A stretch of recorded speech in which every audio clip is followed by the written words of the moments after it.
ಅಲ್ಲಿ ಮನೆಗೆ, ಆ ಸಂತ್ರಸ್ತೆಯ ಮನೆಗೆ ನಮ್ಮ ಪಾರ್ಟಿಯ ಅಲ್ಲಿಯ ಮಂಡಲದ ಅಧ್ಯಕ್ಷರು ಮತ್ತು ನಮ್ಮ ಮಂಡಲದ ಮಹಿಳಾ ಮೋರ್ಚಾದ ಎಲ್ಲ ಪ್ರಮುಖರು ಅವರ ಮನೆಗೆ ಹೋಗಿ ಅವರಿಗೆ ಪೂರ್ಣ ಪ್ರಮಾಣದ ನಮ್ಮ ಕಡೆಯಿಂದ ನ್ಯಾಯೋಚಿತವಾಗಿ ನಿಮ್ಗೆಲ್ಲ ಸಹಕಾರವನ್ನು ಕೊಡ್ತೇವೆ ಅಂತ ಹೇಳಿದ್ದೇವೆ.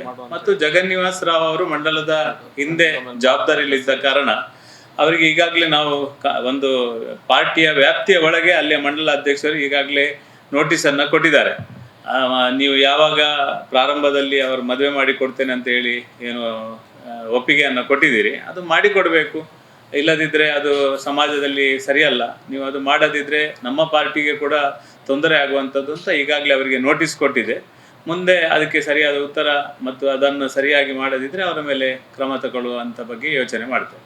ಪಕ್ಷದ ವತಿಯಿಂದ ನೀವೀಗ ನೋಟಿಸ್ ಕೊಡೋದಾಗಲಿ ಏನೇ ಆಗ್ತದೆ, ಬೇರೆ ಒತ್ತಡಗಳು ಬಂದ ನಂತರ ಆಯ್ತು. ಮೊದಲೇ ನೀವು ನಿಮ್ಮ ಪಕ್ಷದ ವಕ್ತಾರರ ಮಗನಿಂದಲೇ ಈ ಥರ ಆಗಿರುವಾಗ ನೀವು ಸಂತ್ರಸ್ತ ಪರ ನಿಲ್ಲಿಲ್ಲ ಅನ್ನುವಂಥದ್ದು ನಾವು ಈ ವಿಷಯವನ್ನು ಸಾರ್ವಜನಿಕವಾಗಿ ಹೇಳುವಂಥ ಅವಶ್ಯಕತೆ ಇಲ್ಲ.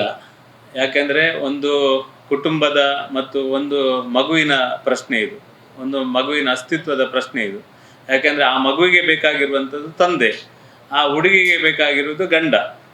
ಇದನ್ನು ಮಾಡುವಲ್ಲಿ ಏನೆಲ್ಲ ಜಗನ್ನಿವಾಸ್ ರಾವ್ ಅವರ ಹತ್ರ ಮಾತಾಡಬೇಕು ಅದನ್ನು ಪ್ರಾರಂಭದ ದಿನದಿಂದ ಅವರೊಟ್ಟಿಗೆ ಪಾರ್ಟಿಯ ಕಡೆಯಿಂದ ಅದನ್ನು ಮಾತಾಡುವಂಥದ್ದು, ಅವರಿಗೆ ಈ ರೀತಿ ನಡ್ಕೊಳ್ಬೇಕು ಅಂತ ಹೇಳುವಂಥದ್ದನ್ನು ಪ್ರಾರಂಭದ ದಿನ ಯಾವಾಗ ಘಟನೆ ಪಬ್ಲಿಕ್ ಆಗಲಿಲ್ವಾ, ನಮಗೆ ಯಾವಾಗ ಗೊತ್ತಾಯಿತು ಆವಾಗಲೇ ಅಲ್ಲಿ ಮಂಡಲದಿಂದ ಅದನ್ನು ಪ್ರಕ್ರಿಯೆಯನ್ನು ಮಾಡಿದ್ದಾರೆ.